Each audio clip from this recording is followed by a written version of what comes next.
இஸ்ரவேல் ஜனங்கள் எகிப்து தேசத்தை விட்டு கிளம்பும் போது இப்ப மோசையினுடைய கையில ஒரு ப்ளூ பிரிண்ட் இருக்குன்னு வைங்களேன்.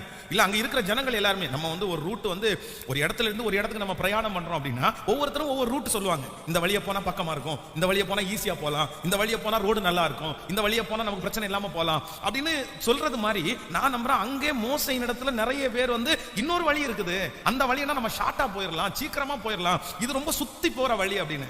ஆனா அந்த வழி சமீபமா இருந்தாலும் ஆண்டவர் என்ன பண்ணலையாமா? அந்த வழியை நடத்தலையாமா. அந்த வழியை அவர் நடத்தல. அவர் எப்படி நடத்தினாராமா? ஜனங்களை சுற்றி போக பண்ணினார், சமுத்திரத்தின் வழியாய் கர்த்தர் நடந்து போக பண்ணினார். இதுக்கு என்ன காரணம் அப்படின்னா, யுத்தத்தை கண்டால் ஜனங்கள் மடிந்து போவார்கள் என்று. நல்லா கவனிங்க ஆண்டவருடைய பிள்ளைகளே, கவனமா கவனிங்க. நீங்க குறிச்சிருக்கிற, நீங்க ஸ்கெட்ச் போட்ட அந்த பாதையில ஆண்டவர் உங்களை நடத்தலைன்றதுக்கு உங்களுக்கு 1000 கேள்விகள் இருக்கலாம். ஏன் ஆண்டவர் என்ன இப்படி கொண்டு போல?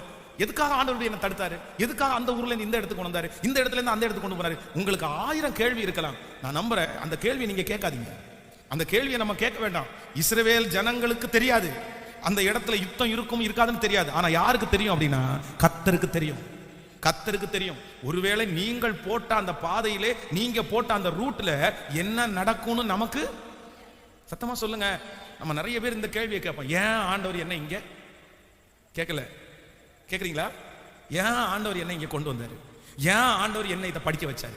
ஏன் ஆண்டவர் எனக்கு இந்த வேலையை கொடுத்தாரு? எனக்கு ஏன் ஆண்டவர் இந்த ஹஸ்பண்டை கொடுத்தாரு? எனக்கு ஏன் இந்த மனைவியை கொடுத்தாரு? எனக்கு ஏன் இந்த இடத்துல வீடு கொடுத்தாரு?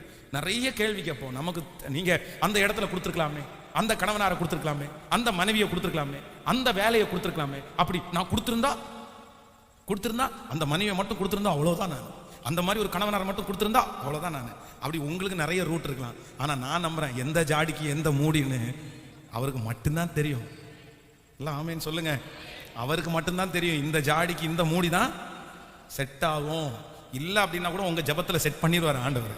அப்போ நமக்கு அவருடைய வழிகளை அறிந்து கொள்ள முடியாது.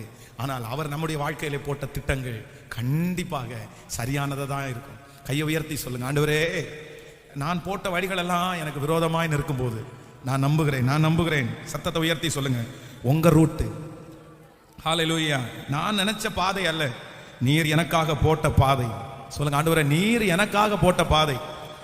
ஒவ்வொருவரும் சொல்லுங்க, ஆண்டவரே நீர் எனக்காக குறித்திருக்கிற பாதை, நீர் எனக்காக குறித்திருக்கிற பாதை, நீர் எனக்காக குறித்திருக்கிற பாதை. ஆமென் சொல்லுங்கள்.